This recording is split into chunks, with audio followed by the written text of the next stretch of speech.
What am I doing to attract so many abusive people, narcissists into my life? Actually, predators do have certain things they're looking for in their prey. The first is in the eyes. If your eyes show vulnerability, then predators are more likely to try to prey on you. What is vulnerability in the eyes? Well, first of all, when your eyes are half masked, like just very calm, then that doesn't show a lot of vulnerability. That shows confidence. That shows that you're relaxed.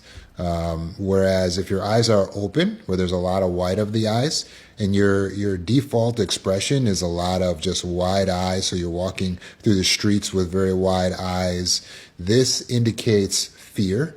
Fear makes you easier to control. So to predators, when they see a lot of this, and then also you're afraid to make eye contact, so you kind of like look at people in your peripheral, or like you're kind of like this, right, with your eyes.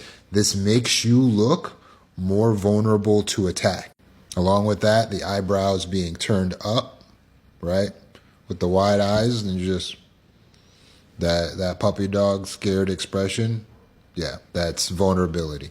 When you're high in guilt, high in fear, that makes you enticing, attractive to the predators, because those who are high in guilt and high in fear are easily controlled because they're guided by their emotions. And so you can just use their emotions against them by giving them guilt trips or frightening them.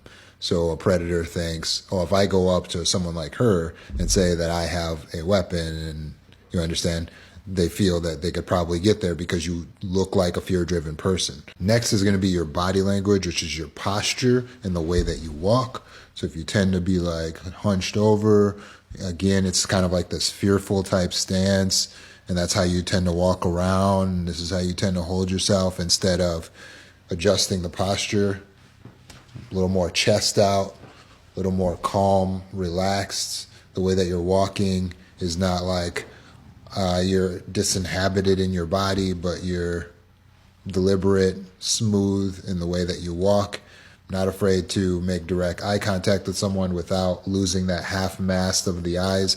All of that helps to indicate confidence versus I'm prey. The next thing is agreeability. Stop being so nice. Stop being so accommodating. People who are very nice, very giving, very accommodating. Oh my God, sure. They're just always saying yes, always doing, always giving. They appear to be good prey for predators. Why?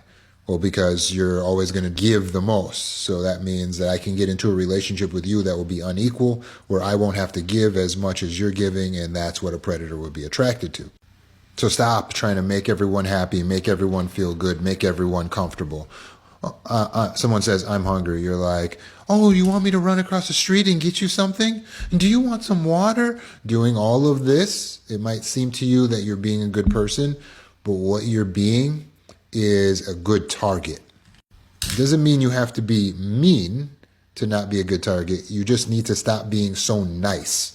That's not necessary. You can be well-boundaried and assertive and still be somewhat accommodating and polite without appearing that you have no limit and you will go above and beyond and do anything, and like, oh my God, my job is just to do whatever you want. Then finally, if you cave under pressure, so when you say no the first time, people ask again, and then you eventually say yes, or they just have to ask 2 times, and you find it more and more difficult to keep saying no, like more than 1 time, that's a sign that you are easy prey for someone, and a narcissist will love to have a relationship with someone like you. But when you say no the first time, that might be the hardest, but then after that, you should find it easier and easier because you've already said no, so now you're just reinforcing your original no.